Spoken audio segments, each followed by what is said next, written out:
ఆదివారం నాటి double header మ్యాచ్‌లో ఉత్కంఠభరితంగా సాగిన రాజస్థాన్ అలాగే కోల్‌కతా జట్ల మధ్య మ్యాచ్ చాలా అంటే చాలా రసవత్రంగా ఊహించని ట్విస్టులు జరిగినాయి.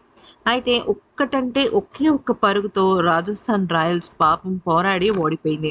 మరోసారి సునాయాసంగా గెలవాల్సిన మ్యాచ్‌ను చేజార్చుకుంది. ఈ మ్యాచ్ అనంతరం తమ ఓటమి పైన స్పందించిన రియాన్ పరాగ్ షాకింగ్ కామెంట్స్ చేశాడు. 95 పరుగులు చేసిన తర్వాత కూడా ఓటమి పాలవ్వడం బాధగా ఉంది అంటూ, ఈ ఓటమికి తానే బాధ్యుడినని చెప్పుకొచ్చాడు.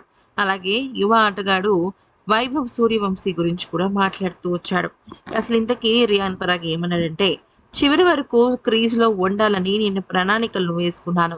కానీ దురదృష్టవశాత్తు 18వ ఓవర్‌లో నేను ఔట్ అయ్యాను. అది నా తప్పు. ఎందుకంటే చివరి 6 ఓవర్‌లో మేము సరైన బౌలింగ్ ఆప్షన్స్ ఎంచుకోవాల్సిన అవసరం ఉంది. ఏ బౌలర్‌పై నేను ఫిర్యాదు చేయడం లేదు. ఇది కూడా నా తప్పిదమే. ఏది ఏమైనా ఈ లక్ష్యాన్ని మేము ఛేదించాల్సిందే. మేమింకాస్త మెరుగైన ప్రదర్శన చేయాల్సిన అవసరం ఎంతైనా ఉంది.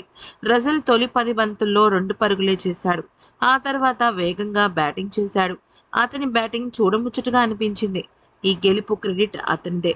ఇక సిక్స్‌లు కొట్టేందుకు అనువైన మైదానం ఇది. వికెట్ కాస్త ట్రిక్కీగా ఉంది.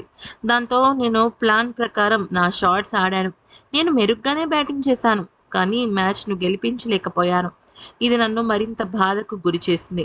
ఈరోజు మేము సమిష్టి ప్రదర్శన చేయలేకపోయాం. అందుకే ఓటమి పాలయ్యాం.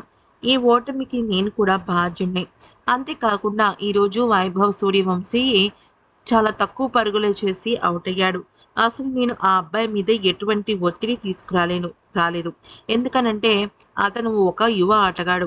ఇప్పుడిప్పుడే అంతర్జాతీయ క్రికెట్‌లో ఏ రకమైన మెళకువలు ఉంటాయి, ఏ రకమైన ఒడిదుడుకులు ఉంటాయనే విషయాన్ని తనకు అర్థమవ్వడం కోసమే మేము తనని మ్యాచ్‌లో ఆడిస్తున్నాం. తన నుంచి నేను ఎక్కువగా పరుగులు ఎక్స్‌పెక్ట్ చేయటం లేదు.